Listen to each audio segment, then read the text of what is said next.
www.1077thebronx.com. This is Overthrown Pass. I'm Mike Zorski. Alongside me in the talk studio is John LaPuma. I know you didn't have a spring break. I did. I'm just going to say, Puma, I had a marvelous spring break. Yeah, I'm on permanent spring break. Well, I mean, and you're very happy because your alma mater, LaSalle, is in the Sweet 16. Philly floater. Let's get it going. They are Sweet in the Sweet 16. They're going to the Elite Eight. I'm saying it now. They're going. I mean, the game against Wichita is very winnable. We're going to talk about the NCAA tournament all day. Tweet to us at Overthrown Pass. Call us 1-877-900-1077. Again, the Twitter account is at Overthrown Pass. If you want to call us and be heard, 1-877-900-1077 is your number to call. Now, we are going to get to the NCAA tournament, but for a few minutes, Puma, there is something that is driving me mad. The Miami Heat are on a 27-game winning streak. You know, they've been romping. And rumor has it tomorrow night, when they take on the Chicago Bulls, it is going to be the return of Derrick Rose. And I know we were talking about this before the show. You're kind of pessimistic about this. Yeah, well, first of all, I'll believe it when I see it, because I have not seen him yet. They keep talking about him coming back, and he keeps not showing up. He keeps saying he's not ready. And to be perfectly honest, I think it's past the point where he's going to make a difference. This team was ready for him to come back. This is Derrick Rose we're talking about. Before the All-Star break, they had run out of gas. They needed that jolt, and they didn't get it. They've lost a ton of games without him. And you just don't throw a guy that important back into the lineup and have it be running smoothly immediately. You know, when you just dropped Carmelo Anthony onto the Knicks, it didn't just happen for them. It doesn't just happen with a month to go in the season where you can just drop a guy back. A team that has to play slow, now they have Derrick Rose. They're running now. It's a completely different offense with Rose in there, and it's just not going to run perfectly smooth. I'm not going to say they're going to tank because of him, but I wouldn't guarantee any miracles. I think next year is the year for the Bulls. Well, it should be a really fantastic game either way tomorrow. The Heat have been on edge in some games, but they really have been absolutely fantastic. They just seem to find all kinds of different ways to win night in and night out. So if you are the Bulls, with or without Rose, what kind of mentality do you take going into tomorrow's game? Well, they can't make mistakes, and that's something that Derrick Rose helps with because he's so good with the basketball. But, you know, Nate Robinson is a very faulty ball handler at times, and that's going to make it very difficult. They really need to control their turnovers. That's the key to beating the Miami Heat, plain and simple. Don't give them easy points. Don't give them second chance. Don't give them runouts. And they're going to, you know, that's going to limit their scoring. They're still incredibly difficult to beat. But you got it. You can't give them freebies. You can't let them get out in transition because they're just deadly. So tomorrow night, all right, so you think with or without Rose, you think Miami's winning tomorrow night? Yes, absolutely. Okay, well, I'm with you. I don't see any reason to pick against Miami right now with the way they're playing. I think Derrick Rose could give the Bulls an emotional lift, but Miami's too much, and more specifically, LeBron James is too much. I think that a lot of people before this season would have liked to have seen someone win the MVP. Very quick before we get to the NCAA tournament, Puma, is LeBron the MVP? Is it no question? Yeah, he has to be. I mean, I was ready to give it to Kevin Durant before this streak and before his streak was 30-point games and 60% shooting. But the numbers he's putting up are, quite frankly, video game-esque. And, you know, Kevin Durant has done a nice job improving his game, but this is just LeBron James dominating everyone right now. He's the MVP. Well, from the NBA to college ball, what a tournament this has been. First of all, let me just put this out there. In my bracket, and anybody who wants to see it, just ask. I had Florida Gulf Coast beating Georgetown. You did have Florida Gulf Coast, and for those who didn't see, we posted on our Twitter page at Overthrown Pass, which you can tweet at us now. We have a few posts down, both of our brackets up there. If you'll see, Mike is beating me by 1 point, but I believe I have a significant edge in possible points in the future. You do. Oh, you're killing me. My bracket's terrible. Everything has to go right. If you put the two of us, we're in other brackets. If you put us in other brackets, we're pretty far down on the totem pole. We kind of need everything to bounce the right way for us, but it's a tight battle between the two of us, so you really got to keep tabs on it. We'll keep posting our brackets throughout the tournament. And that Florida Gulf Coast team, I got to tell you, Puma, this team looks like they are having a ball at the tournament. After the games, you see them shaking the hands of Reggie Miller, of all the announcers. They're having fun. And anytime you get a team like this who is hot, playing with nothing to lose, and is a young school who it's their first time in the tournament, you have a team that suddenly looks very, very dangerous going forward. Yeah, you know, they're one of those teams that when they're hot, they're tough to stop. And the question is there going to be a team that's going to slow them down and going to make them play a half-court game? And I think Florida is that team. You know, it reminds me of like they kind of remind me of the Spurs with their sort of calm atmosphere. They play tough defense. You know, they move the ball. They move the ball inside to Boynton. You know, they have Patrick Young in there. So, so I really like Florida in this one, imposing their will. This game is going to be all about tempo. I need Florida to win because I only have 2 Final Four teams left. I had St. Louis and Gonzaga in the Final Four. They're done. I had St. Louis losing the national title game to Miami, who's still in it, and Florida. I'll tell you what, the state of Florida, La Puma, has got to be insane for this game right now. This is unbelievable. You have the University of Florida, who is without a doubt one of the major sports programs in the country, versus a Florida Gulf Coast school that's only been around since 1997. This is their second year of tournament eligibility. Their coach is a guy who, what's his name? Enfield, I believe his name is. He has his own company that's worth a couple $100 million. Yeah, this guy. His wife is Miami. a supermodel. He's real Florida, you know, real like laid back beach. Couple $100 million company, supermodel wife. Yeah. I mean, this guy's the real deal. But all he wants to do is coach basketball, and he's doing a great job. He's a pretty laid back type of guy. He seems to be the perfect type of guy to coach a young team like this in this type of situation where they just look like they're out there having fun. I think that the way they're doing this is pretty exciting to watch for the fans. And but I think it's going to be their downfall here.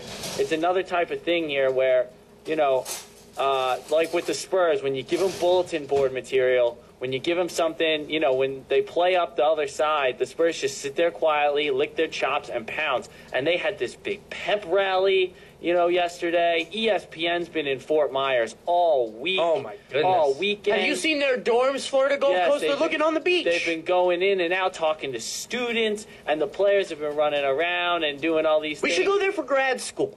Yeah, you know, at least for vacation. And well, grad school. Why not go there for grad school? And you know what? And they're loving that, but Florida's just sitting there. No one's talking about Florida. No one's talking to Florida. And you know Billy Donovan's just got them in there. He loves that. Kenny Boynton's a senior. He wants to go out on top. He's been living in that shadow of Joakim Noah and Al Horford for 4 years. Yep. He is sick of it. He wants to go in there and get his own title. You know he does. It's got to be killing him. That whole Florida team has been living in the shadow of those two teams that repeated in 2006 and 2007.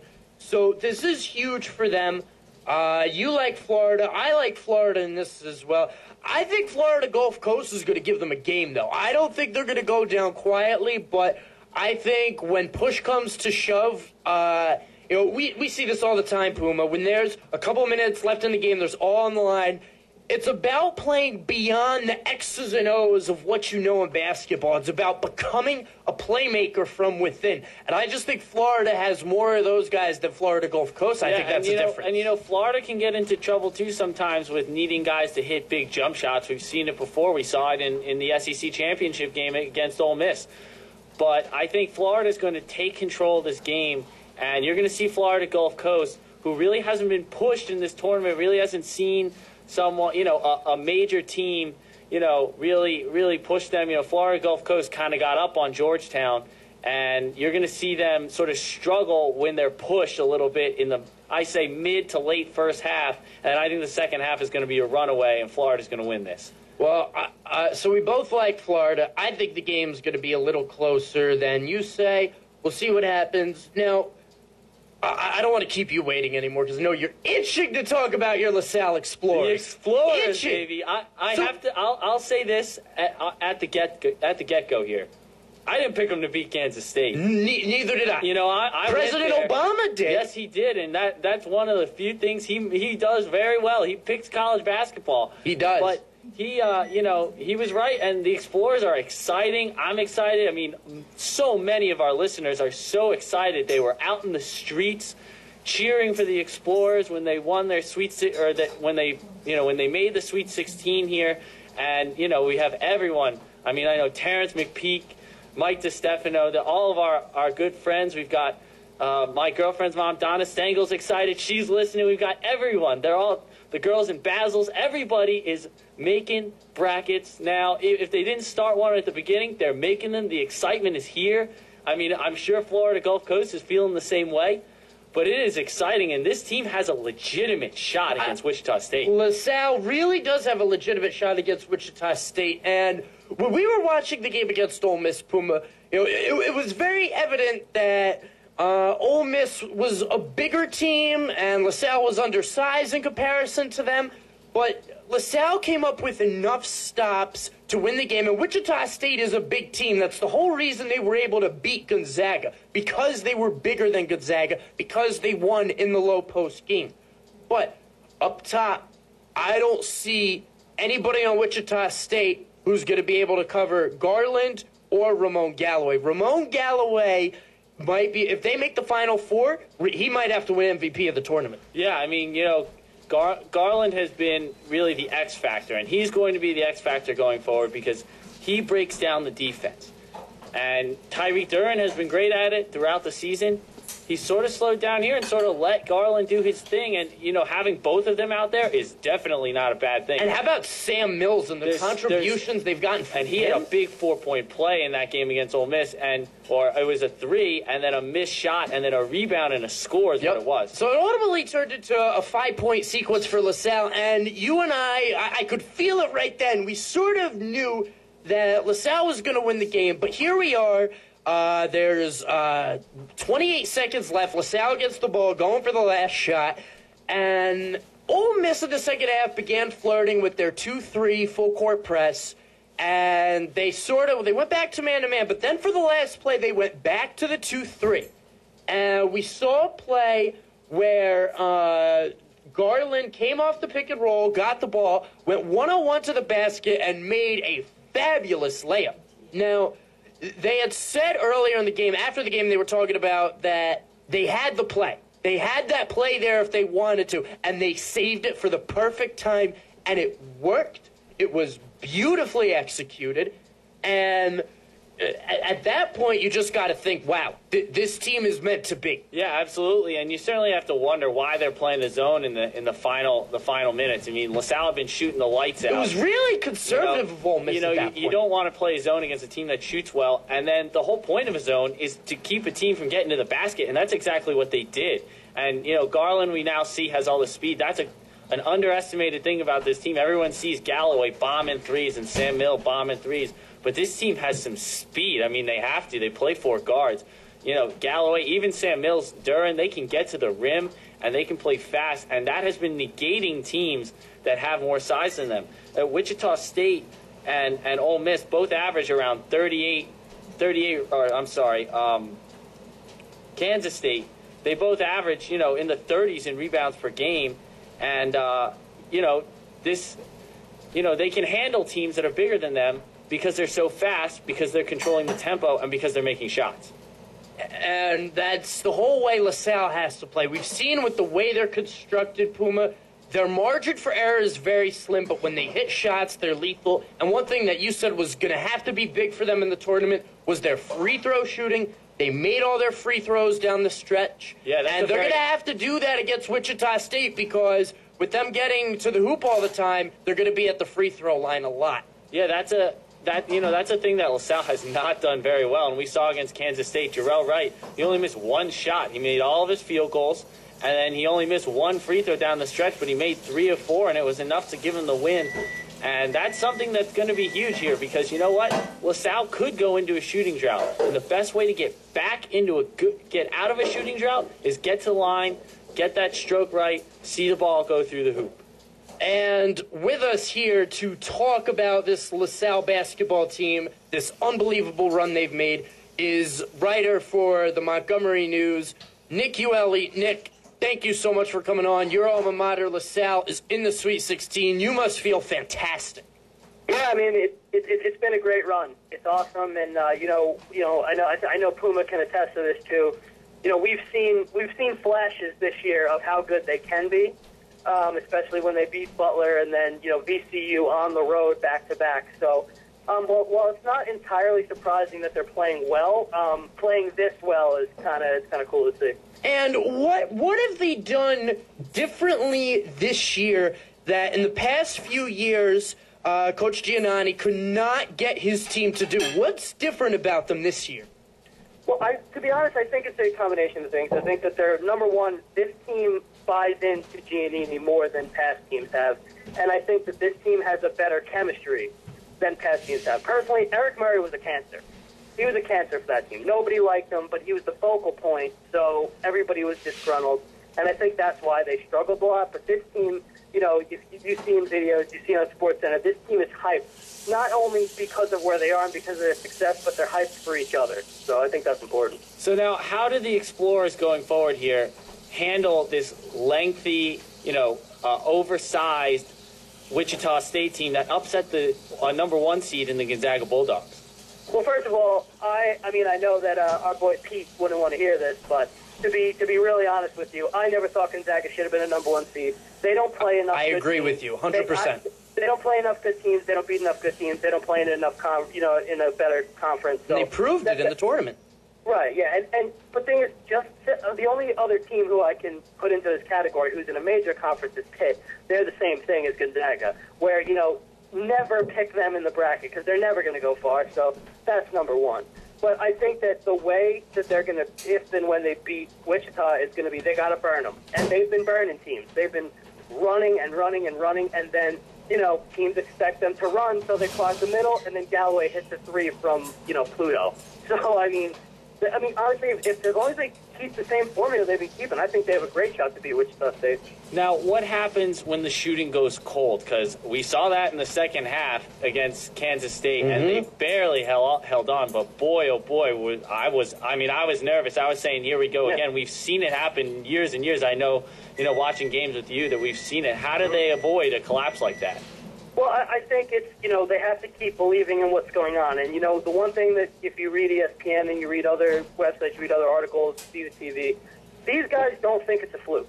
And they don't want to hear that they're a Cinderella or they're an upset special or that they're a, team who came out of nowhere. They don't want to hear that. In their mind, they knew how good they were. And, so their record during the regular season, impressive. What was around 27-9 around there, 26-9, something around there. Yeah. So they didn't even lose 10 games this year. So don't get me wrong, great record. They got a couple weird losses in there. They lost to Central Connecticut State kind of early in the season. So, I understand why people wouldn't automatically think LaSalle when they think keep running the tournament. But at the same time, they played a lot better than I think a lot of people gave them credit for. And I think they have all the right in the world to say that they expected at least to win a couple tournament games.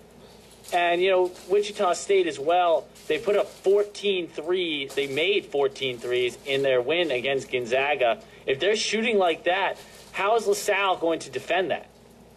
Well, what LaSalle needs to do is they need to commit to defending the perimeter. That's what they need to do. They need to make sure that, look, Wichita State, they're going to get their threes, but it's just a matter of cutting them down. And, the thing is, the reason why, and in my personal opinion, why LaSalle has been so successful is because their guard play is off the charts. And that's, how else do you explain that your big is Jarrell Wright and he's 6'8", and they're still beating these teams? They're doing it because they got fast guards who know how to play on both sides of the ball. So as long as those guards are really quick and pesky out on the perimeter, they could be okay. Now, when you look at the way LaSalle, we've talked about the way they could shoot, but how about the way they play defense? I've noticed that this team, when they get on a roll defensively, they can be a very stifling team. What about the way LaSalle plays defense has made it a strength of this team in the tournament? Well, I think, things like that happen with confidence. I think, the way, LaSalle, okay, they played Boise State, and I think in LaSalle's mind, in that team, I think that team thought 100% they were going to beat Boise State. And I think a lot of people should have thought that because I don't think Boise State's a very good team. But after that, I think once they beat Kansas State, they held on and beat Kansas State. I think that after that, they started really believing in not only the fact that those guys, Garland, Galloway, Mills, Duran, these guys, they know they can score. They don't want to hear anything else. They know they can score. That was never a question. But once they, held off, they keep holding off these teams, even if they have comebacks, they're seeing firsthand that their defense is improving as the tournament goes on, which I think is giving them confidence, and that's why they're fine with anybody. They'll take anybody at this point. Yeah, this is the most defense I've seen LaSalle play in a long time. And absolutely. We always knew that the potential was there, but you just never seen it happen. Now, I want you to explain, how does this four-guard system work? And explain the importance of Jarrell Wright in all this, because he has been, a different player, at least in my eyes, throughout this whole tournament. Yeah, I mean, I would say especially in the Kansas State game, I thought that Jarrell Wright was huge. And I thought that, basically what he does is, like, he's 6'8", and he's going against middles who might be 6'10", 6'11". But what you're seeing him playing tough. He's playing tough. So even though he's shorter than some of these bigs, your typical bigs, he's playing really tough down there, and he's bullying guys to the point where, maybe he's smaller, but he's a little bit more physical than a lot of these guys are kind of bargaining for. And not only that, when he gets the ball, he's very athletic inside, so he draws maybe a second defender, and then boom, Galloway's wide open behind the arc, nails the three. And Galloway has been on fire from three. Last question, Nick, before we let you go, and we go to break here on 107.7 The Bronx. Break down for me what you saw in the last play against Ole Miss and how LaSalle was able to get such a good look at the basket against a 2-3 zone designed to prevent people from getting to the basket, as Puma mentioned earlier. Right, well, I mean, first of all, number one, it was a complete breakdown in the defense because, I mean, I don't know how you can see how Ty Garland has been playing this entire tournament and give him that kind of space, but it was Duran who brought the ball up, correct? That's right. It was Duran. So I think that they almost, because of the way they were shooting in that game, like I said, you saw Galloway, you saw Mills, you saw these guys just shooting from wherever and hitting them. I think that they almost expected Duran to bring the ball up and Duran to shoot the ball himself. And then when he just instead of looking for a lane to pass it through, he just handed it off to Garland. And I think that handcuffed the two guards in the front court, in the back court, and then they were just tied up. And Garland is so fast, he's so quick off the dribble. Same thing with Mills. They're just so fast off the middle that before Ole Miss knew what happened, Garland was at the rim. And, they tried to contest it, but it was too late. The ball took a bounce for LaSalle, ball went in, and they just got burned. They just got burned. That's as good as it gets when you talk about basketball analysis. Nick Ueli of the Montgomery News. Nick, thank you so much for coming on. No problem, boys. Have a good one. And that was Nick Ueli, again, from the Montgomery News. We have to go to break here on 107.7 The Bronx. Unfortunately, we have to go to break. Unfortunately, we have to go to break. But, that's what we get college credit for, sort of. When we come back, LaSalle alma mater, James Morrow, LaSalle graduate, I believe, right? Yes. He's a LaSalle graduate. Yes. LaSalle graduate James Morrow will be on the show with us. He was on a couple weeks ago talking, and we decided we liked him so much we wanted him to call back. That sounds pretty good, right, Puma? Absolutely. So James Morrow will be on with us when we come back for the break. So don't go anywhere. We're going to continue talking about LaSalle for all you listening from the Philadelphia, Pennsylvania, and New Jersey area that are as fascinated by this team as me and LaPuma are. Stay tuned. 107.7 The Bronx. Don't you just hate that constant ringing at other radio stations when you're trying to request your favorite music? Yeah, we know how you feel. But here at 107.7 The Bronx, we don't keep you waiting. Hello? That's right. 107.7 The Bronx always answers the phone and listens to what you have to say. Just call 877-900-1077 to interact with your favorite DJ.